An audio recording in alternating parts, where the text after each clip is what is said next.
Desde el sofá, con Lucía y Victoria.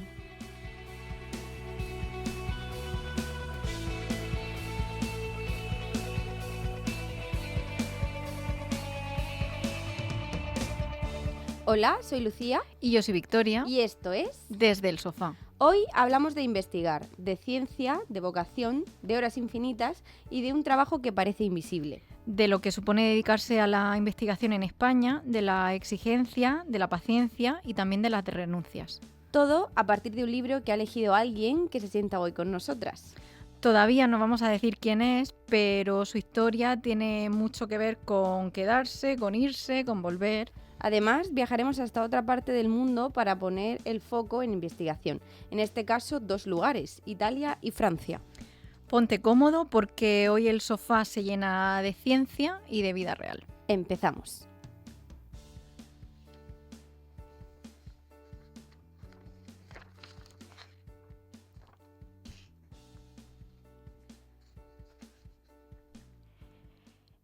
Empezamos con el libro que lo inicia todo, como siempre, y hoy nuestra invitada nos ha traído un libro que queremos que nos diga cuál es y que nos presente. Hola, gracias por invitarme. Yo he traído hoy El tío Tungsteno de Oliver Sacks. Es un libro que trata de cómo nace la historia de una vocación científica en un niño pequeño. Es un libro sobre la curiosidad científica por aprender desde pequeño hasta que se va haciendo adulto y cómo va cambiando su perspectiva de la ciencia conforme va descubriendo cosas. Y el libro ¿cuándo lo leíste o no sé si te lo recomendó alguien? Este libro me lo recomendó un compañero con el que estaba haciendo un trabajo en un laboratorio en ese momento. Yo todavía no estaba haciendo la tesis, pero estaba como contratada como una persona técnico de apoyo a la investigación y estaba planteándome si seguir por ese mundo o no. Y me dijo, pues léete este libro y a ver qué opinas. Y la verdad es que no te ayuda, no te da las claves para saber si quieres seguir la ciencia o no, pero sí que te ayuda a descubrir la curiosidad de ese niño tan pequeño que luego evoluciona a algo mayor. Pues digo, bueno, ¿por qué no podría yo ser ese niño también? O sea que lo leíste cuando todavía no estabas como metida de lleno en Claro. el tema de la tesis. Sí, yo estaba en un laboratorio, ya sabía lo que era el trabajo de laboratorio, pero no estaba como haciendo la tesis, estaba de técnico de apoyo a la investigación en ese momento, en un laboratorio de química. Sí, a lo mejor iniciándote, ¿no?, en el mundo Claro. y viendo a ver si... Sí. Bueno, pues revélanos quién eres para poder seguir hablando de la investigación y de ti un poquito. Hola, yo soy Mari Carmen, soy investigadora postdoctoral Juan de la Cierva y actualmente estoy trabajando en el laboratorio de la Facultad de Farmacia de la Universidad de Granada y nada, tengo 35 años y también otra cosa importante es que soy madre hace poco de un niño de 20 meses y nada, pues... Bienvenida al sofá. Gracias. Me encanta tenerte aquí. Bueno, y leyendo al final el libro y todo eso, y al final todo lo que se relaciona con el libro, ¿te has sentido reflejada en esa curiosidad casi obsesiva que tenía? Sí, la verdad es que investigar es eso, es tener curiosidad, pero muchas veces vas haciendo experimentos, no salen, vas haciendo cosas, no sale y como que te decepciona un poco, pero en el momento que sale algo, dices, hostia. Sí, como que merece la pena a lo mejor tantas veces que caes, ¿no? Por una que sale bien. Sí, la investigación es eso, es caerte una vez detrás de otra, pero luego en el momento que descubre algo dices, uy, esto puede servir para algo y puedo seguir por este camino y algo, enfocarlo en algo que luego en un futuro pueda ayudar a la gente. ¿Y tú cuándo supiste que ibas a meterte en el camino de la investigación? ¿Es algo que pensaste como este niño de pequeña o fue algo que fue saliendo por el camino? Yo no lo había pensado nunca, pero es verdad que mi padre daba clases particulares de química en mi casa y yo desde pequeña, desde los 3 años, me subía con él a escuchar las clases de química y siempre me preguntaba, nena, dile a los niños que es H2O. Yo decía, agua. Es decir, desde muy pequeña, desde los 3 años. También es verdad que una amiga de la infancia, una de mis mejores amigas, su madre tenía una farmacia. Vaya, ¿quién será? Yo no la conozco. Qué casualidad. Victoria, obviamente. Tenía una farmacia y a mí me encantaba siempre jugar a a hacer como de farmacéutica. Entonces, como que esos dos caminos, tanto de la química con mi padre como de la farmacia, no sé, en un futuro se unieron para llegar Claro, es a que ser farmacéutica. no lo hemos dicho, pero es que María es farmacéutica. Exacto. Estudió farmacia. Exacto, sí, Y sí. es verdad que yo creo que medio pueblo pasó por Guillermo, por las clases de su padre, Sí, por las sí, clases sí, de sí. Guillermo. Entonces yo creo que fue una mezcla de las dos cosas, de las clases particulares, de ver... Yo jugaba a ser farmacéutica, también me gustaba cacharrear, a lo mejor con las fórmulas magistrales, con no sé qué. Y fue una mezcla de las dos cosas, yo creo, que me motivaron. ¿Y qué parte de la investigación que haces ahora mismo, de la investigación real, ¿no? Se parece a esa que imaginabas cuando cacharreabas con todas las cosas para arriba y para abajo? A ver, el tema de cacharrear en el laboratorio, como dices, Es real. es real. Pero lo que no me han dicho que es tan real es todo el papeleo que lleva consigo, toda la burocracia, pedir becas continuamente, pedir los proyectos, justificar proyectos. Entonces, todo eso no es tan fascinante como lo que es el cacharreo del laboratorio, pero sí, tiene su parte real. Estás con las probetas, con las pipetas, con los disolventes en el laboratorio, así que eso sí. Mm. ¿Y crees que en España se fomenta lo suficiente esa curiosidad científica en niños pequeños o en la escuela? Cada vez más se hacen actividades de divulgación. Por ejemplo, el pasado mes de febrero hice un taller con niños de tercero de primaria que se llama Fuente Nueva Conciencia, en el que llevabas como experimentos de laboratorio, pero más enfocados a los niños. Por ejemplo, nosotros llevamos cómo se hacen las esferas típicas que salen en MasterChef, las esferas de alginato. Sí. Pues eso es ciencia. Tú partes de un alginato, que es un polisacárido que sale de las algas del mar, le añades cloruro cálcico y dentro le puedes meter pues colorante para que los niños se diviertan, le puedes poner partículas metálicas para luego hacer que eso se mueva. Entonces lo que hace Pero claro, es una esfera sólida. Claro, es decir, el alginato es un líquido viscoso y cuando lo pones en contacto con el cloruro cálcico es un entrecruzante que hace que se forme como la esfera y hace una cosa súper llamativa para los niños de tercero, No, primaria. que como has dicho lo de MasterChef, es verdad que últimamente cuando tú ves la cocina parece más un laboratorio que una Exacto, cocina. Es exagerado, sí, ¿verdad? Cocina molecular, que le llaman, pero es en verdad ciencia, porque están mezclando compuestos para llegar a hacer una esfera, en ese caso. En el libro no se habla a lo mejor también mucho del entorno, al final de lo que tiene alrededor cuando estás investigando, pues la familia, incluso la época en la que investigas y tal. ¿Crees que ha tenido peso el contexto que tiene alrededor en tu carrera? Hombre, sí, está claro, para seguir en la ciencia, es decir, es dedicarle muchas horas, mucho trabajo y el entorno que te apoye y que te ayude es imprescindible, porque mucha gente que no está dentro del mundo de la investigación dice, pero ¿qué haces tanto ahora en el laboratorio si luego no está saliendo nada? Pero claro, tienen que entenderte, tienen que apoyarte, porque si no es muy difícil seguir sin ese apoyo, la verdad. ¿Crees que si hubieses nacido en otro país o en otra época, tu carrera habría sido distinta? Pues el otro día, viendo los Bridgerton, que ha salido la nueva temporada, por cierto, digo, a lo mejor si hubiera nacido en la época de los Bridgerton, yo hubiera sido una chica como una de las hermanas, solterona, que me hubiera gustado leer y la investigación, pero no hubiera podido llegar a hacerlo, porque en ese momento las mujeres estaban más cohibidas en ese sentido, pero hubiera sido como una mujer fuera de la época, creo yo. Sí, yo también lo creo. Sí, o sea, que hubiera sido más difícil a lo mejor realizarte como profesional en la investigación, pero lo hubieras tirado por ahí seguro. Sí, seguro. ¿Has tenido que renunciar a cosas personales por dedicarte a la investigación? Renunciar como tal, no. Es decir, he echado mucho de menos cosas. Por ejemplo, cuando me he ido al extranjero, que he estado viviendo unos meses allí, pues sí que he echado de menos a mi familia, a mi pareja, a mi amigo.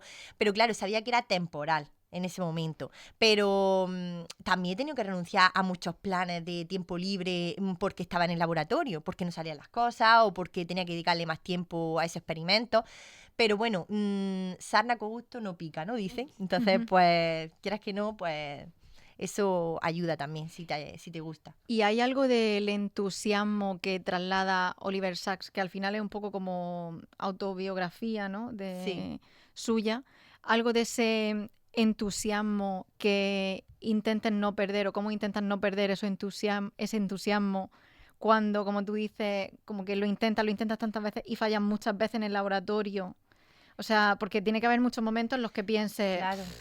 Sí. me está saliendo todo mal. A ver, lo que dice en el libro es que el niño pues le encanta descubrir la ciencia, la curiosidad, y luego es verdad que con el tiempo se va apagando cuando ya es mayor y está en el sistema educativo, que es como más La vida real. reglado, claro, la vida real, más con menos experimentos, menos descubrir cosas en la naturaleza, en el entorno. Es verdad que eso también se puede trasladar al laboratorio cuando no salen las cosas una detrás de otra, y sobre todo con todo yo me identifico con el protagonista del libro en el futuro, cuando se desencanta de la ciencia, cuando tienes que hacer tanta burocracia, cuando no te dan dinero para los proyectos, cuando por ejemplo a lo mejor un proyecto crees que está saliendo, pero claro, no depende de ti, también depende de la financiación. Tienes que comprar reactivos, tienes que comprar, pues si tienes que hacer modelos en animales, eso vale un dinero. Entonces muchas veces te desencanta en ese sentido, no por ti, por tu resultado, sino por lo de fuera, porque no Sí. tiene el apoyo suficiente. Entonces, sí, un poco me veo identificada porque el protagonista tenía curiosidad por la ciencia, pero luego se le va apagando. Ujú. Y si escribieras tu propio libro, tu propio tío Dusteno, ¿qué momento de tu vida investigadora aparecería seguro? Yo creo que la época de la tesis doctoral, los 5 años, yo creo que son lo más importante, porque pasas de ser un poco cría a empezar como a trabajar en el mundo ese, todo descubrir las cosas primera vez, hacer las cosas por primera vez. Entonces eso merece la pena contarse. Mm. Guardarlo, ¿no? Sí. Bueno, todo esto que estaba diciendo, creo que va totalmente, viene perfecto para la primera canción que ha elegido Mari, que dinos cuál es. La de Resistiré, Sí. porque va mucho en consonancia con la vida investigadora, que es resistir a la financiación, a que te llegue financiación, resistir a los malos resultados, así que hay que resistir, chicos.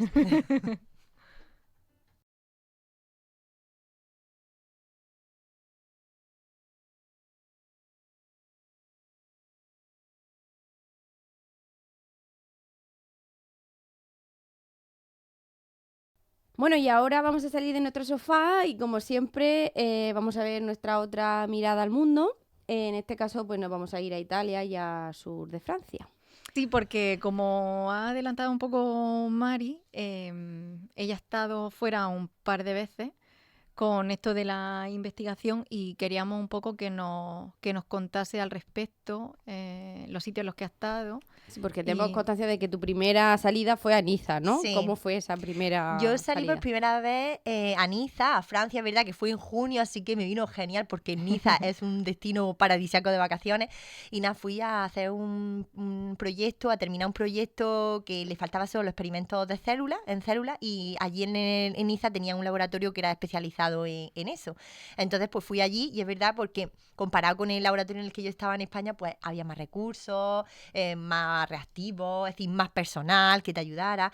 Pero también tengo que decir que vi una cosa que me gustó en ese sentido, aparte de los recursos, y es que no es tanto la cantidad de horas que echas como la eficiencia de las horas, que en España es más cantidad de horas, mejor, porque sacan más resultados, y allí vi que era más calidad la hora que echaba en el laboratorio. Ellos ahí a las 5 de la tarde terminaban, y en España eso es inconcebible. Entonces, que puedes tener una vida personal en la investigación y ser lo mismo de resolutivo y de eficiente. Yo creo que es más bien la calidad de las horas que echas. Sí, que fue el contraste, ¿no? Que viste en comparación con España. Sobre todo aparte de la financiación, de que tienen más recursos, pero me resultó impactante eso, la horas que echaban. porque no hemos dicho de qué universidad, porque dónde estudiaste tú y dónde empezaste la tesis. Sí, Aquí en yo España. la tesis la empecé en la Universidad de Granada, en la Facultad de Ciencias. Mm. Entonces, claro, cuando empiezas nuevo, pues tienes que sacar resultados, también vas más lento porque no eres No experto, saben. son muchos fracasos en los experimentos, tienes que aprender muchas técnicas nuevas, entonces le dedicas muchas horas. Y es verdad que ahora con el tiempo creo que es más importante eso, la calidad de las horas que echas, que las que eches sean eficientes y no tanto la cantidad, que eso no se tiene mucho en cuenta. Porque ¿a qué hora sales tú, por ejemplo, del laboratorio aquí en España? Yo ahora mismo a día de hoy a las 4:30, 5 estoy fuera porque también tengo mi niño pequeño, es decir, como siempre en la facultad y tal, pero antes cuando no era estaba en la así. tesis estaba todo el día, desde 9:30 que llegaba y salía a las 8 de la tarde. Es decir, era todo el día. Y me tiré así 5 años. Yo he estado 5 años sin tener una tarde libre. Entonces, Entonces, que hay implicación y que al sí, hay final es implicación. muy difícil. Sí, sí. Y después de Niza, bueno, tiempo después de Niza, porque si no recuerdo mal, Niza fue durante la tesis, Sí. pero luego la siguiente estancia que hiciste fuera Sí, fue también durante la fue tesis. también, pero fue más hacia el final. Sí, fue hacia el final. Para considerar la tesis convención internacional, como se dice, tienes que tener una especie de meses fuera. Entonces yo me fui 3 meses a Italia, a Trieste, al norte de Italia, y la verdad que súper bien también. Los italianos es verdad que en eso sí sé que se parecen más a los españoles, en tema de recursos y Era más parecido a lo que sí, tenías en sí, Granada. echan también horas. Los franceses en ese sentido estaban más regulados. Ya, Allí en Italia muy parecido a España, ya. la experiencia. Y comparando con España, de esto que estás diciendo, aparte de lo de la eficiencia, de los recursos, ¿tú realmente notaste en tema de financiación, por ejemplo, que aquí en España como que se pone mucho el foco en que no invertimos suficiente en investigación, los investigadores están mal pagados, es un trabajo, pues eso, como estás diciendo, muy sacrificado y que muchas veces pues puedes decir, pues que a lo mejor no me compensa. No sé si eso también viste diferencia con los franceses como en Francia. Sí, yo en Francia lo que vi era las personas que estaban en ese momento en el laboratorio, cuando les preguntaba, casi todos tenían contratos permanentes, no tenían contratos laborales como Ya. aquí. Por ejemplo, a mí la beca que tengo son 2 años y luego se me acaba. Mis compañeros a lo mejor tienen una beca de 4 años, un contrato de 1 año. Entonces, allí sí que veía más contratos indefinidos que esporádicos, como aquí en Sí. España. Entonces, eso sí te hace tener más estabilidad financiera, más estabilidad familiar, poder enfocarte en tu futuro. Aquí en España eso es más difícil, estás siempre pensando en el próximo contrato, cuando se me A acaba. ver cómo me puedo financiar, a ver a qué Exacto. beca aplico para ver Sí, si puedo sí, seguir en es esto. muy Porque claro, si inestable. tú haces esos 2 años, no al final, que es lo que dura tu beca, y yo qué sé, acabas esos 2 años y no encuentras nada, se queda la investigación ahí y Claro, tú, ala. claro, o la sigue alguien o esa línea que yo he abierto se queda ahí parada, claro. Sí, sí, Claro, eso. porque la siga alguien que no ha estado desde el principio, porque en este caso, por eso tienes que hacer todos Claro, los S, ¿no? claro, claro. Tienes que tener todo bien guardado, todos los experimentos bien notificados, porque a lo mejor viene un muchacho o una muchacha que está haciendo el TFM, el trabajo fin de máster, y tú le enseñas y puede luego continuar, o no, y esa línea se queda parada, o hay un doctorando que puede seguir esa línea y terminarla. Es que depende tanto Ya. del grupo. Ya, pero me sorprende que, o sea, que al final no seas tú que es la que la empieza, ¿sabes? Al final la que la termine, que sé que pueden pasar años, ¿no? Pero al final eres tú la precursora de esa línea, entonces Sí, como pero eso hay que tener en cuenta que no siempre una línea que se empieza se va a acabar. Porque es como pensar, los artículos científicos que se han publicado a día de hoy han servido como de base, a lo mejor no han llegado a nada en ese momento, pero han servido de base para una investigación futura de otras personas, para no partir de cero. Es decir, a lo mejor una Ya. persona ha hecho unas moléculas que no tenían actividad, necesitaba una molécula que tuvieran actividad farmacéutica en algún ámbito, con alguna diana terapéutica. No llegaron a nada, pero eso ya sirvió de base para una investigación futura que sabemos que ese tipo de estructuras no servían y modificarlas. Entonces, yo no pienso que mi investigación no vaya a nada, sino es la base para otras Ya. líneas posteriores de otras Sí, personas. aunque lo que tú estás haciendo en concreto no llegue a materializarse Exacto. y no llegue así a sí, es decirlo como la base, ¿no? Y poniendo Claro, cosas encima hasta llegar a la claro, cima. todo funciona así, porque si no, la ciencia no, Ya. todo Sí, va de, sí. de menos a más. Y entonces, ¿tú qué crees? ¿Qué cosas en España faltan o que serían imprescindibles ahora mismo para, sin grandes, porque claro, todos sabemos que faltaría dinero y faltarían, ¿no?, recursos, pero ¿qué crees que se hace mejor en otros países que podríamos hacer nosotros? Yo creo que lo que se hace mejor en otros países es repartir el dinero de una manera más eficiente. creo yo que si se repartiera una tanda de dinero más para la ciencia, se podría tener todo más, los experimentos más organizados, iría todo más rápido. Es decir, muchas veces los experimentos están parados por falta de dinero, no por falta de ganas. Entonces, creo que si se destinara más dinero, sería todo más rápido. En la época del COVID, no sé si os disteis cuenta cómo la investigación dio un salto abismal de rapidez, porque se estaba viendo que era súper importante. Se invirtió tanta cantidad de dinero que los científicos necesitaban tener recursos, tanto materiales como económicos, para avanzar tan rápido. Y en unos pocos meses se descubrieron un montón de cosas, vacunas, dianas del COVID, lo que había afectado, es decir, muchas cosas y experimentos que se llevan a cabo en poco tiempo, pero ¿por qué? Por la cantidad de gente que se vio implicada, que se contrataron millones de personas y por el dinero que se invirtió. Claro, Así. pero porque en ese momento era como esto es Como era lo cuestión, necesario claro, para poder vivir. efectivamente, Claro. y no sabíamos y hay que echarle tiempo y dinero a esto porque nuestra vida no sabíamos Claro.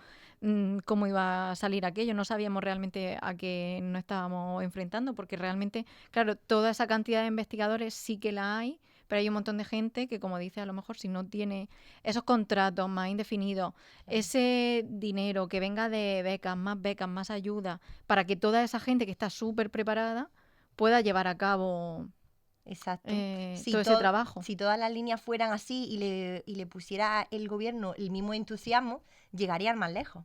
Pero, claro. Claro, porque todas estas becas de las que estamos hablando en España, todas son dependientes del Estado. Sí, hay algunas becas dependientes del Estado, otras becas dependientes de las comunidades autónomas. Por ejemplo, la Junta de Andalucía acaba de sacar unas becas postdoctorales muy buenas de 3 años. Y luego hay los típicos contratos cargo a proyecto en el que el grupo de investigación le da un proyecto, le conceden un proyecto de tanto dinero y es el grupo el que contrata gente para trabajar en ese proyecto. Eso es como de forma privada. Sí, es como tú haces tus entrevistas personales, no compites a nivel nacional Por una beca. por así Eso es decirlo. como más los grupos de investigación. ¿Y eso en otros países pasa igual?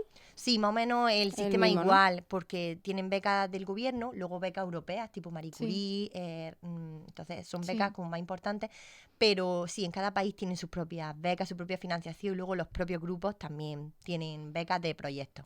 Y una cosa, tú ves toda la gente que viene de fuera, porque igual que tú has estado fuera, tú puedes tener compañeros en el laboratorio o a través de estos años, gente que viene de fuera a investigar aquí o a hacer estancia aquí. Y no sé si ahí ves alguna diferencia entre la forma de ellos de trabajar, la tuya, o yo que sé, a lo mejor las becas con las que ellos vienen. Sí, hay una clara diferencia. Un ejemplo, en País Vasco, que estuve haciendo un postdoctoral allí de 1 año, tenía muchos compañeros de otros países. Uno de mis mejores amigos indios, que ha venido a visitarme esta Navidad, por ejemplo, trabaja muchísimo. Y los chinos igual. Trabajan horas y horas. No podemos competir a nivel de investigación con los chinos, por ejemplo. Son tantos, invierten tanto dinero allí en investigación y trabajan tantas horas que publican cosas que es que no da tiempo a nosotros Sí que es ir a verdad su que ritmo. hay un montón de publicaciones, es verdad. Sí, y los indios también, ¿eh? Ujú. Entonces, eso sí, en algunos países le echan muchas horas. Sí, o Sí. sea que ahí también se ve la diferencia Sí. con nosotros. ¿Crees que esa diferencia es, aparte del dinero que tenga y que sea mucho o menos, crees que es cultural Sí, también? claramente. Claro, la forma, ¿no?, que tienen de vivir al final se tiene que ver reflejado en todos estos aspectos. Sí, sobre todo en China es muy cultural. Aparte de económico, Ya. pero sí. Mm. Bueno, vamos ahora con la segunda canción que ha traído Mari aquí al sofá, a ver cuál es. Pues he traído la de Swing de Danny Ocean porque me recuerda mucho a los momentos de laboratorio en el que estaba frustrada, no salían las cosas, me lo ponía con mis compañeros para motivarme y le tengo muy buenos recuerdos. Venga, pues vamos a escucharla.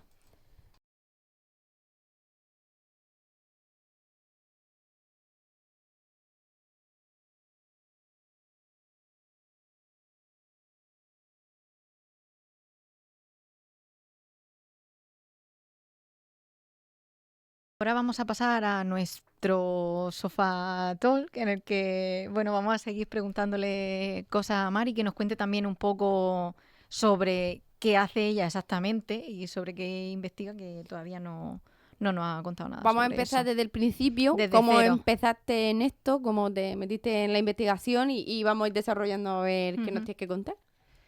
Pues yo empecé aquí de chiripa, en plan, conseguí un contrato de técnico de apoyo a la investigación, es decir, yo hacía como unos productos de partida para unas personas que estaban haciendo una investigación en un laboratorio.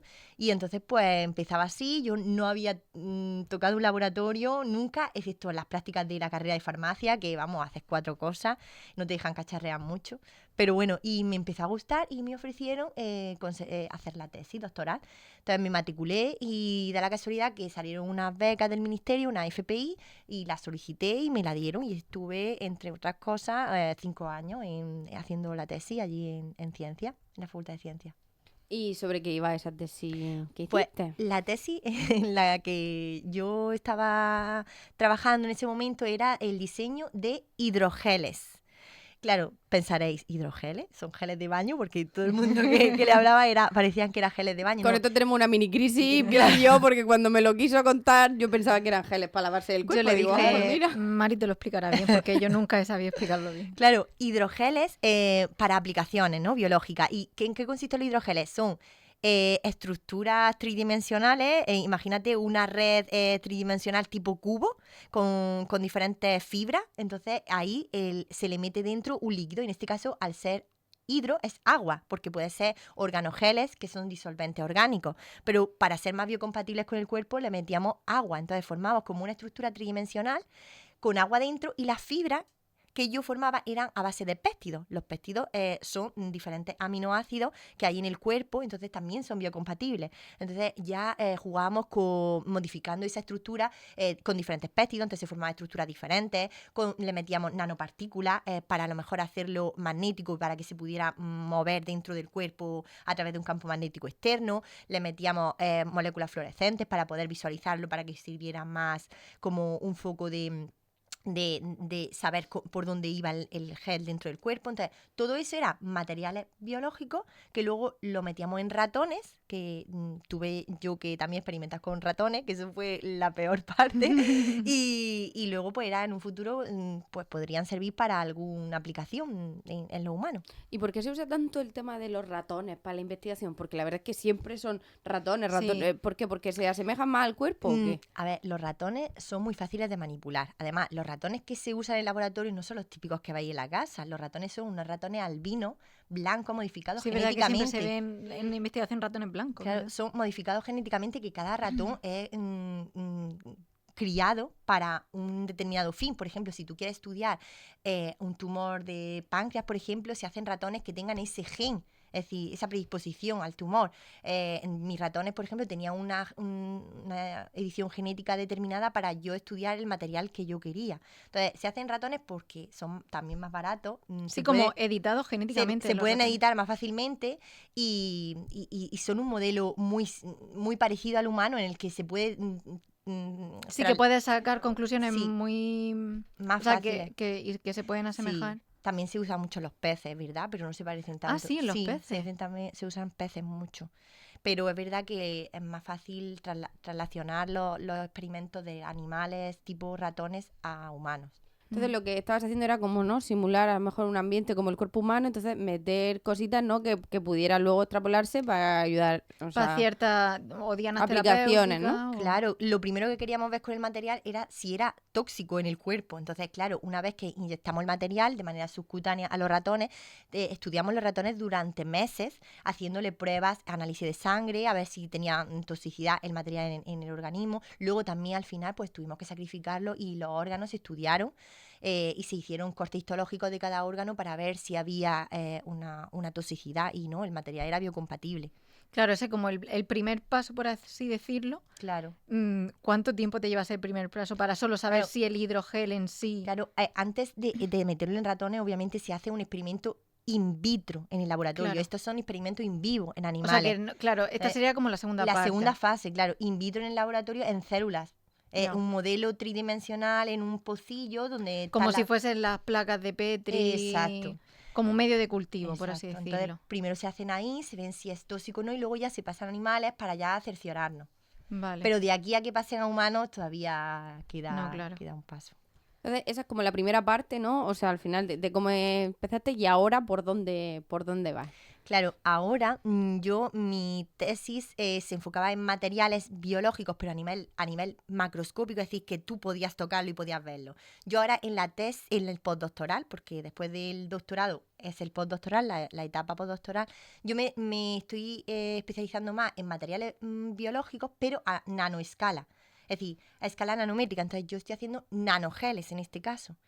¿Qué pasa? Que estos sistemas, por ejemplo, yo ahora lo estoy estudiando para la liberación a través de la nariz-cerebro, que se llama nose to brain, que este sistema es para tratar el glioblastoma, el cáncer del cerebro.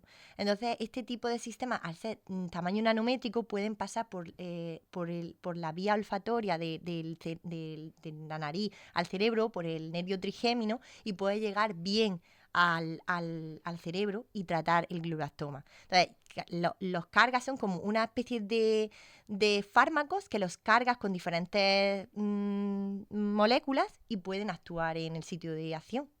O sea que ahora mismo es como que hiciste todos aquellos años de aquello a nivel macroscópico y ahora eso es como si fuese un tipo de aplicación que se puede, ¿no?, llevar, Sí, como sale de ahí, es como claro, si fuese... es un escalado, pero en vez de a lo grande, a lo pequeño. Ya, Como a nivel de nanoescala, no, es decir, yo parto de esa base, pero no se hace lo mismo un gel macroscópico que un claro, gel a nivel nanomolar, vamos. claro. Entonces, pues, sí son diferentes, pero sí me ha servido de base esa Mm. investigación Y previa. claro, en todo este camino que la tesis, claro, eres tú la autora y luego tienes tu postdoctorado, que el salto de uno a otro, porque uno, para que la gente lo sepa, uno cuando termina la tesis, si quiere seguir con la carrera de investigación, ¿no?, se tiene que ir a hacer un postdoc. Pero claro, vuelve lo mismo, a ti se te acaba tu beca de la tesis y si quieres seguir en esto, te tienes que buscar una forma de seguir en el postdoc. Sí. Y entonces, ahí cómo fue ¿Tuviste claro que querías seguir? ¿Dudaste? No sé. No, cuando terminé la tesis, tuve una crisis existencial que no sabía qué hacer. Durante la tesis estás como muy arropado. Empiezas en el mundo de la investigación. Tus jefes son como tus mentores en todo momento. El postdoc ya es... Tienes que buscarte tú. Buscarte. Entonces, yo antes de terminar la tesis, hice varias entrevistas y en una de ellas me cogieron en un centro de investigación de San Sebastián, del País Vasco.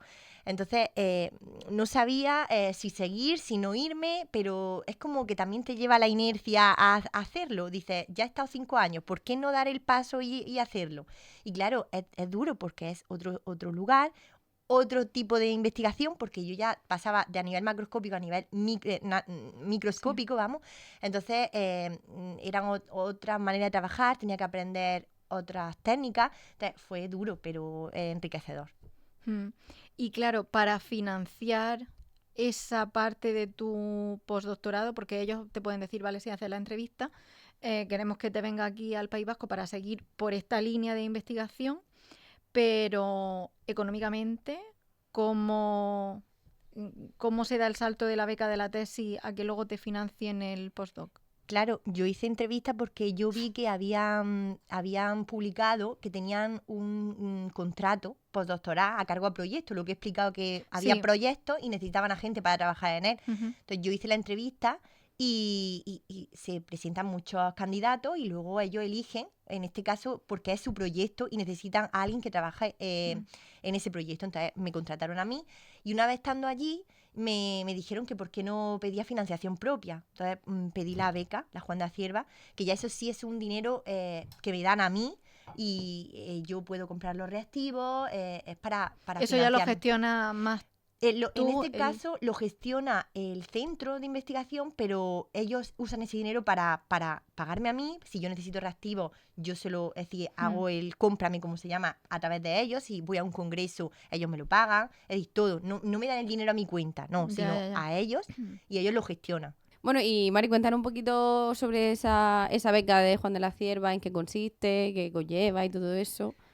Pues es una beca del Ministerio de Ciencia e Innovación de España, en el que son 2 años donde puedes investigar, pero también te ayuda a dar docencia en la universidad. Entonces puedes dar clases a la misma vez que investiga. Entonces es una beca muy completa, la verdad, porque te permite ambas cosas. Hay becas que solo son de investigación exclusivamente, pero esta es verdad que es muy buena porque también te ayuda a escalar en eso de la investigación, pero también en el mundo de la docencia y es muy enriquecedor. ¿Y cómo lleva entonces el mundo de la docencia? Porque encima, aparte de tener toda la carga de trabajo que tienes en la parte de investigadora, también te tienes que preparar clases, etcétera, etcétera. Es como otro completamente diferente. No sé si tú las clases que das en la universidad es como por imposición, pues tú vas a dar esto, o tienes algún margen de maniobra de que puedes elegir. Si llegas de la última, no puedes elegir, es decir, es lo que te toca, porque claro, todo el mundo quiere la mejor asignatura, los mejores horarios. Ahora mismo yo estoy con prácticas de laboratorio, es decir, de prácticas de asignaturas de la carrera, de Química Orgánica 1, Química Farmacéutica 2, entonces pues das prácticas y la verdad que te quitan tiempo, obviamente, porque tienes que explicar la práctica, luego prepararla, pero más tiempo quita una asignatura completa, Ya, la carga. ya. ¿Y cómo describirías la investigación para una persona o alguien que no esté en este mundo y a lo mejor quiera iniciarse o a lo mejor, yo que sé, a raíz de este programa diga, oye, pues qué interesante esto, ¿no? Qué difícil, pero qué chulo. O cómo tengo que hacerlo, por dónde se empieza. Sí, yo la investigación la describiría como un puzzle de muchas piezas en el que no tienes la carátula para guiarte. Y a lo mejor vas descubriendo, ay, esta pieza parece que encaja con esta. Y te alegra un montón, pero luego la siguiente no encaja. Es decir, la investigación es un poco así, vas un poco a la deriva de que no sabes cuál es el fin, dónde vas a llegar, pero poco a poco vas enlazando piezas y vas motivándote hasta llegar a un punto en el que descubres algo grande. Entonces, yo creo que es motivador por el hecho de eso, de que vas poco a poco, un poco a ciegas, que no sabes dónde va a llegar, pero Claro, pero en ese camino también tienes que tener, ¿no? Como algo que te guía, porque si dices, estoy empezando aquí, pero no sé por dónde Claro. tirar. Tienes siempre tus directores, tus compañeros. Esos mentores que Sí, decía. mentores también. En el postdoctoral tienes a gente siempre que te apoya, a investigadores muy especializados en algo. Que me puedes preguntar siempre si vas a hacer algo relacionado Claro, con porque eso. tú no estás sola en el laboratorio. Claro. Al final, cada Sí, uno a lo sí. mejor está ahí un poco en vuestra línea de investigación, pero compartir Claro, espacio. y además nos apoyamos los unos a los otros. Es decir, si tú no sabes una cosa, te ayuda al otro. Y esa línea de investigación, por ejemplo, en este caso, pues cuando hiciste la tesis y tal, ¿la elegiste tú? O sea, ¿tú sabías que querías hacer eso o alguien te estuvo guiando y tal y dijiste, venga, pues voy a tirar por aquí y ya te gustó? Claro, la línea es más bien asociada al proyecto que esté el grupo en el que estés. Pero obviamente si no te gusta, en el grupo hay varias líneas de proyectos. Entonces tú te pegas, te sí, te acopla. acoplas a la que más te guste. Pero obviamente la línea no la eliges tú, la elige el grupo y tú luego pues dices, pues sí, es afín a mí o no, me gusta, pero sí. Y yo quería preguntarte si el tema de que te diesen esa beca, que a nivel nacional es tan prestigiosa, la verdad, ¿qué significó para ti? ¿Era más como un reconocimiento? Porque a lo mejor hay mucha gente que quiere, ¿no? Que quiere llegar a eso o que está trabajando porque le concedan una de esas becas y no sé si fue qué bien por el reconocimiento porque me la han dado o al contrario sentirte como más presión de decir es que ahora tengo que... ¿Sabes? Tengo que tener resultados, tengo que... No sé si fue un poco... Cuando me la dieron, yo me acuerdo que estaba en San Sebastián cuando salió la resolución y yo sentí alegría porque un reconocimiento, se lo dije a mi jefe, se lo dije a mis compañeros, un reconocimiento, pero lo que tú dices, también una presión. Y en el momento de mi vida en el que estaba, en ese momento, estaba embarazada. Entonces era como, vale, me han dado esto, que es algo que mucha gente quiere, pero a la misma vez no sé si lo quiero porque estoy embarazada, no sé Y lo que va a ahora venir. Claro, es como todo incertidumbre total, entonces pues era sentimiento encontrado, tenía ahí.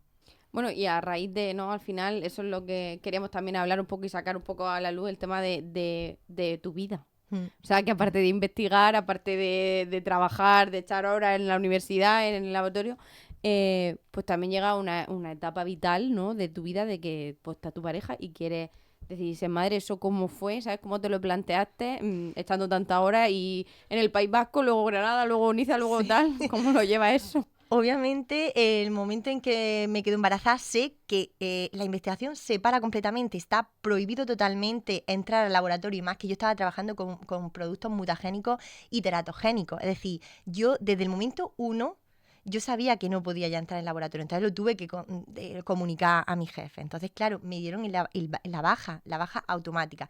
¿Qué pasa? En el mundo de la investigación, y sobre todo para las mujeres, un año en tu currículum sin hacer nada y sin publicar, es como un gap en el tiempo en el que parece que no produces. Más, a día de hoy, ahora las becas sí que están teniendo en cuenta las bajas maternales y paternales. Es decir, puedes subir un documento justificando que ese año has estado de baja maternal Por esto. para saber que ese tiempo en el que no has publicado y no tienes producción científica es por esto. Pero antes no se podía hacer así. Es decir, ahora Qué fuerte Y se eso. entonces cuenta. antes, Antes, pues las mujeres tenían ese déficit de características respecto a los hombres. Sí, como a lo mejor un año perdido, ¿no? Sí. En tu vida, en tu carrera, que es corta con Claro. las becas y todo eso. Si comparas con otras personas que, por ejemplo, no han tenido ese parón, pues un año en la vida de una investigación es mucho. Entonces, pero bueno, cada vez más está mejor.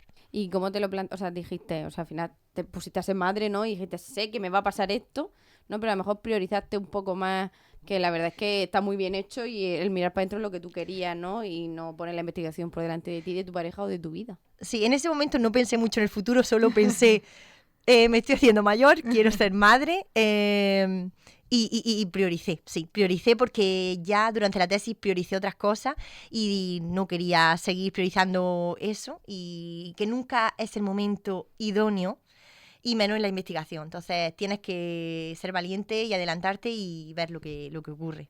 ¿No? Y eso pone en valor mucho, o sea, dice mucho de ti, la verdad, porque yo creo que a lo mejor otra persona en tu situación hubiera dicho, no, esto va antes porque es que tengo la vega, sí, ¿no? Tengo no sé qué, tengo o no sé cuántas. depende de cómo sea cada uno. Hay Mm. gente a lo mejor que no se atreve a dar ese paso o a lo mejor se pierde otras cosas personales por eso, por priorizar su carrera. En este caso en la investigación, pero porque no se siente lo suficientemente apoyada al final o porque sienten que en el sistema o tal y como está establecido, principalmente a las mujeres, porque es la mujer es la que se queda embarazada, es la que va a salir más perjudicada. Al final es que siempre terminamos teniendo como un hándicap por ser mujeres, y en este caso no sé a ti te dieron inmediatamente la baja, y claro, y te concedieron la beca. La beca entiendo que aguantó o te aguantaron esa baja de ¿Te maternidad. respetaron el tiempo? Sí, yo Ah, estuve del maravilloso. minuto 1 que me quedé embarazada hasta después del parto, que tuve mi baja maternal, mi lactancia y todo. Estuve de baja, es decir, estuve prácticamente un año. Y luego, claro, me tenía que incorporar a la beca en el País Vasco. Pero mi jefe de allí, pues me dieron la oportunidad para no renunciar a la beca, porque claro, yo no podía con el niño recién nacido, tal, irme. Pues me permitieron venirme a Andalucía, a la Universidad de Granada, y hacer como una especie de colaboración, unos meses aquí, otras veces en San Sebastián.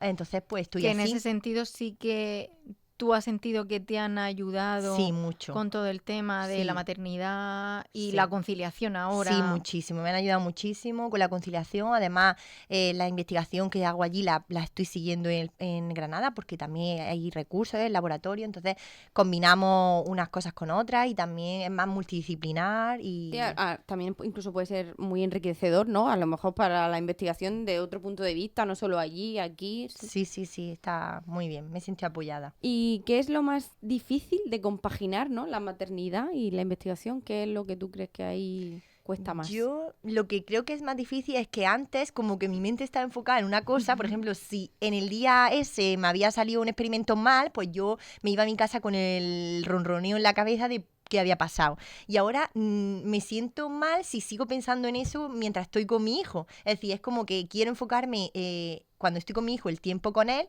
y que sea de calidad, y no estar pensando en lo que te has dejado. Y al revés, cuando estoy en el laboratorio pensando en mi hijo. Es decir, quiero centrarme, y yo creo que es lo más complicado. Antes no tenía, es decir, mi cerebro está dividido en partes. Antes solo estaba enfocado en una y ahora no.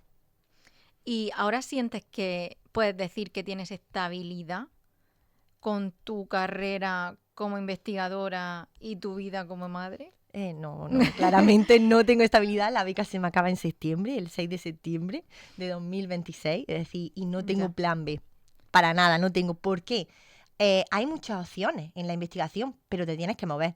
No hay una opción que diga Me beca quedo aquí. postdoctoral, claro, beca postdoctoral en la Universidad de Granada al lado de tu casa, no. Yo puedo tener opciones si me muevo. Hay becas tipo María Zambrano, Ramón Areces, Marie Curie, es decir, un montón de becas, pero todas son para irte al extranjero, para moverte. Y yo ya con el niño no quiero moverme más, entonces eso sí que se Sí me, que se me crees cierran las que, puertas, que sí. llega un momento en el Sí, que el sistema ya no me deja avanzar. claro, con tu vida tal y como es, con tu vida Claro, familiar, sí, el sí, hecho de ser madre, sí, es verdad. llega un momento en el que, Es ¿no? una pena, pero yo En dije, el que tienes un tope. claro, yo dije, yo sigo hasta que el sistema me deje. Lo digo siempre y yo creo que ya este es el ¿Y punto. cómo crees que podría, o sea, crees que eso tiene alguna posibilidad de Sí, si hubiera lo cambio? que digo siempre, si hubiera más Ya, financiación, pues habría más contratos y más becas a nivel de universidades autonómicas, nacional. aparte de nacionales, que hay pocas, pero también autonómicas. Entonces, pues, esa es la dura realidad. Triste, la verdad triste porque llevas toda tu vida, ¿no? Mm. Dedicándote a Muchos eso, te años. gusta y al final es para un fin, un objetivo común para toda la sociedad. Entonces, pues Hombre, da, eso da pena. explica por qué siempre se dice, siempre estamos escuchando en las noticias, la fuga Claro, de de talento. talento y la fuga de investigadores. No porque esa gente no quiera quedarse en España, sino como tú dices, porque es que llega un momento que es que aquí si quieres seguir con la carrera no puedes seguir. Exacto, exacto. Entonces, o sacrifica eso o tienes las circunstancias que te posibilitan irte fuera, o si no, pues llega a un tope y te tienes que buscar la vida de Sí. otra forma. Además, los españoles, sobre todo los universitarios españoles, están muy bien valorados fuera. En la carrera universitaria se valora mucho la de España. Entonces, es verdad que te formas muy bien aquí y luego no te dan los recursos suficientes como para seguir y te tienes que ir al extranjero. Pero Sí, que todo eso que invertimos en nuestro país, en nosotros mismos, ¿no? Y en la educación y la mm, universidad, Sale fuera después. y como hemos comentado en otras profesiones también, al final todo eso sale fuera. se va volando. Triste, pero cierto. Sí. Y Mari, si no te hubieras dedicado a la investigación, ¿qué otro camino profesional te imaginas? Pues yo creo que me hubiera dedicado a la docencia, porque en la universidad cuando doy clases me gusta interactuar con los alumnos, creo que se me da bien. No hay ningún alumno por aquí que pueda. que pueda corroborar. Pero creo que sí que la docencia me hubiera gustado. Y si miras atrás, sabiendo todo lo que sabes, todo lo que has vivido, todas las crisis, todos los momentos de duda, de no saber qué hacer con tu vida, ¿volverías a empezar el camino de la investigación? Sin duda volvería a empezarlo, sin duda, porque no solo ha sido la investigación y toda la incertidumbre, sino toda la gente que llevo detrás mía, toda la gente que he conocido, las experiencias que he vivido, sentirme que puedo hacer las cosas, sentirme que soy autónoma y toda la autonomía que me ha dado la tesis desde joven no me la ha podido dar otro trabajo. Yo soy a día de hoy lo que soy por todo lo que he vivido. ¿Y recomendarías hoy a alguien joven que ha puesto por la investigación en España?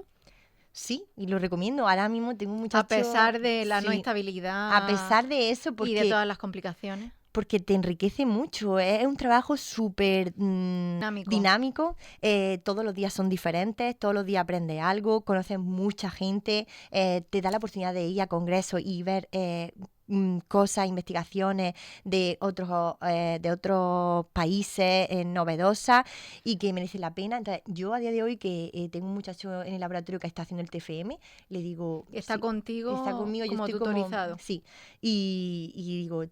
Sigue por aquí, si te gusta esto, sigue, ¿por qué no? Es que nunca son años perdidos, es años para formarte tú también, porque luego al final consigues el título de doctor, que es el máximo nivel académico a Sí. nivel de España a día de hoy, es el título de doctor. Entonces, es como si inviertes tiempo, energía, ganas y dinero en un máster, pues te lleva el título a tu casa. ¿Por qué no lo puedes invertir en el doctorado?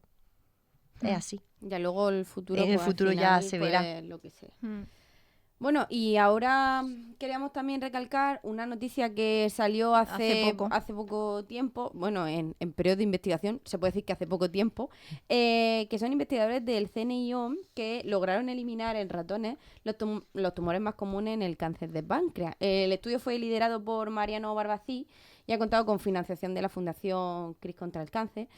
Y claro, es que al final, cada año en España se diagnostican más de 10.000, o sea, 10.300 cánceres de páncreas y es uno de los más mortíferos. Y al final, pues, cuando salen estas noticias, ¿no? Te das cuenta de lo necesario que es, porque al final todos los avances que hemos tenido, todas las soluciones que tenemos a día de hoy para la salud son gracias a investigadores como tú, que dedican su tiempo, su vida, sus circunstancias familiares Ujú. en todo esto y nos damos cuenta de que es vital para la sociedad. Entonces, pues bueno, poner en valor al final todos los logros que conseguí Sí, y que son que muy importantes. queríamos comentarlo contigo porque al final es algo, bueno, parecido podemos decir a ojos de los que estamos fuera y no tenemos ni idea de este mundo, eh, de lo que tú estás investigando, que es que a lo mejor este trabajo que tú estás llevando a cabo, como tú decías, no inmediatamente en unos años, pero imagínate que de aquí a 10 Sí. años, esa parte en la que tú estás investigando, de eso que a través de las fosas nasales puede llegar por el trigémino al cerebro y curar no sé qué cáncer que has dicho, El glioblastoma. glioblastoma, no Sí. sé, ¿cómo te hace sentir el pensar que es que puedes ser parte de algo infinitamente más grande que tú? Claro, eso es lo que te motiva a seguir en esto. Además, la sociedad es consciente de lo importante que es la investigación cuando sale este tipo de noticias. La Es decir, pena es que ocupen tan poco claro, espacio. es decir, Porque en una noticia como esta a lo mejor aparece 2 minutos en un telediario y no llega. Yo tengo la sensación como que este tipo de noticias que son tan importantes y que a lo mejor sirven de motivación para gente pequeña, para niños o niñas que sí. tal, tengo la sensación como que no se No pone sé, suficiente sí. énfasis para que sea, no sé, Para que algo llegue a más positivo. gente. Sí, para que llegue a más gente. Cada vez más hay más actividades de divulgación en la ciencia. Los Mm, investigadores divulgan mucho, es decir, hay un canal solo de investigación donde se sacan los avances que han tenido grupos a nivel local o a nivel autonómico y sobre todo también actividades como por ejemplo la Noche Europea de los Investigadores, no sé si sí, la sí, conocéis, sí. lo que he dicho antes de Fuente 9 Conciencia, las mujeres en la investigación, todos esos talleres son talleres de divulgación súper importantes que ayudan a la sociedad a estar más cerca de la ciencia y a Sí. saber que no haya ese espacio entre los investigadores y la sociedad, sino que se acerquen más. Ujú, sí. Bueno, y ahora nos gustaría que nos contaras una mini crisis que hayas vivido tú en tu época de tesis, postdoc, en el laboratorio, donde tú quieras un momento de crisis que dijese tú, madre mía, ¿qué hago aquí? Socorro, sacarme. Pues he tenido muchas crisis porque la tesis es un Una detrás altibajo, de otra. sí, pero creo que las dos más importantes son cuando terminas tu tesis y la primera es antes de empezarla, si la voy a empezar, si quiero, si voy a dedicar tanto esfuerzo en esto, y la segunda es cuando termina, que voy a seguir en esto, dónde me voy ahora, porque claro, durante la tesis lo que he dicho, estás arropado, pero luego sales al mundo y dices, ¿ahora qué me voy a dedicar? Pues eso, las dos más importantes que tuve antes de empezar, si quería hacerlo o no, me estaba planteando si cogerla o no, y al acabar. ¿Y en alguna de esas has pensado seriamente decir, mira, hasta aquí? O Sí, sea, en sí. algún momento, hasta aquí lo dejo, no puedo más, yo ya no estoy dispuesta, no me va a compensar. Sí, cuando terminé la tesis, yo hice entrevistas, pero por hacer, porque no sabía si quería seguir, y a la misma vez me metí en el máster de profesorado, porque digo, mira, quiero tenerlo, eso terminé la tesis, me metí en el máster de profesorado, y digo, porque si no, pues me voy a la docencia en un instituto, que todavía no lo descarto, pero... Y luego, pues, me fue saliendo una cosa detrás de otra como por inercia, y yo me dejé fluir, y pues me contactaron, tuve entrevistas, ya como Mm. que estás dentro de esa bola y te gusta también y te dejas llevar. Qué guay, al final, pues dejar que la vida pase, que ocurran las cosas y al final, pues mira hacia dónde te ha Sí. llegado. Bueno, y ahora vamos con nuestras preguntas fijas del sofá, que son preguntas súper cortas que tienes que responder con lo Rápida, primero lo que que te te venga a venga la cabeza. a la cabeza, Venga, sí. empezamos. Una cosa que te daba miedo y que ahora agradeces haber hecho. Irme al extranjero. Venga. Sí. Una cosa que hoy harías diferente al empezar de cero? Centrarme más en lo personal, no dedicarle tanto al trabajo. Y algo que aún no has hecho, pero que sabes que harás. Pues escribir un libro, Anda. Qué chulo. ¿sí? ¿Por qué no? Me Un libro gustaría. como el tío... Como el tío Tusteno. O un libro sobre hidrogeles. No, no, el de hidrogeles ya es la tesis doctoral, que es como mi gran libro. No, más autobiográfico, sí. Sí. Lo traerás aquí desde el sofá y lo publicaremos Si porque será seguimos maravilloso. vivas, si seguimos Seguro. vivas. Ojalá que sí, ojalá que sí. Bueno, y ahora preséntanos tu tercera canción que has Sí. traído. Vale, la tercera canción, la de Perdido en Madrid, de Dani Fernández, que me trae muy buenos recuerdos porque la escuché mucho cuando estaba en Niza, en Francia, y me apoyó mucho en esos momentos, así que os la dejo. Dani Fernández.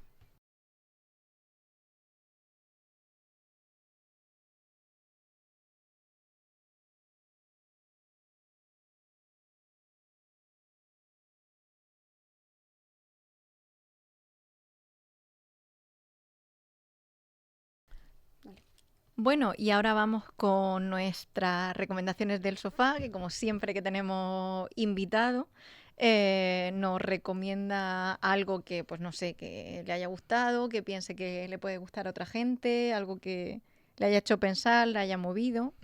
Dinos. Pues os recomiendo la película de Marie Curie, que es del 2019, que salen actores y actrices muy famosas como Rosamund Pike, y trata de la vida, de la historia real de Marie Curie, y su trabajo, que fue ganador del premio Nobel, que cambió para siempre la historia de la humanidad. Entonces, para introduciros en el mundo de la investigación puede ser Sí, yo no la he visto, una buena la verdad, película. no la he No, yo visto. tampoco, yo O sea, tampoco. como que todos conocemos, ¿no? La El nombre, figura de la ella. figura de Marie Curie y también por su trabajo y por el hecho de ser mujer en aquella época y Sí. alcanzar lo que ella alcanzó. Y pues Lo me que hablábamos parece- antes de que sería en otra época que sería súper difícil, pues esta mujer lo consiguió. Sí, en una época como los Bridgerton, Sí. ¿no? Ella lo consiguió, pues ahí queda la recomendación de Mari. Bueno, y para acabar vamos a hacerte la pregunta esta que planteamos a todos nuestros invitados, que es nuestra ley universal. Si todo el mundo tuviese que aprender una sola cosa en la vida, ¿qué sería? Pues yo diría que aprendierais el afán por la curiosidad de las cosas. Para cuanto más curiosidad, más se avanza y más se puede llegar a descubrir cosas. Entonces, sed curiosos. Me encanta porque muy bonita esa- sí, y esa porque ley de universal. cada uno descubrimos una cosa nueva. Sí, me está muy encanta. chulo. Haremos una recopilación de todas nuestras leyes universales, vamos a sacar un libro. Sí. Y ya para rematar, vamos a cerrar con la última canción que nos ha traído Mari al sofá. Sí, una canción de Joaquín Sabina, que estuve hace poco en los últimos conciertos que han Sí. tenido en Granada. Sí. Y me gusta mucho y nada, que lo dejo a los oyentes para que disfruten también. Genial.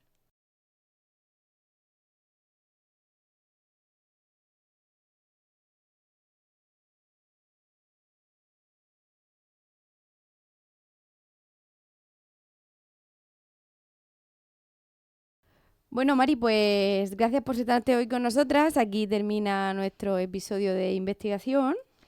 Sí, muchas gracias por venir a darnos y a enseñarnos un montón sobre un mundo del que no tenemos ni idea y esperamos que también inspire a mucha gente que nos pueda escuchar y que les pique esa curiosidad por el mundo de la investigación. Pues muchas gracias por la invitación, ha sido un placer. Gracias a quienes como Mari investigáis sin foco, sin aplauso y con mucha constancia. Porque no todo lo importante se ve rápido, pero todo lo importante necesita su tiempo. Y solo decir una cosa, más dinero para la investigación. Por favor. Gracias por estar ahí, nos escuchamos en el próximo episodio.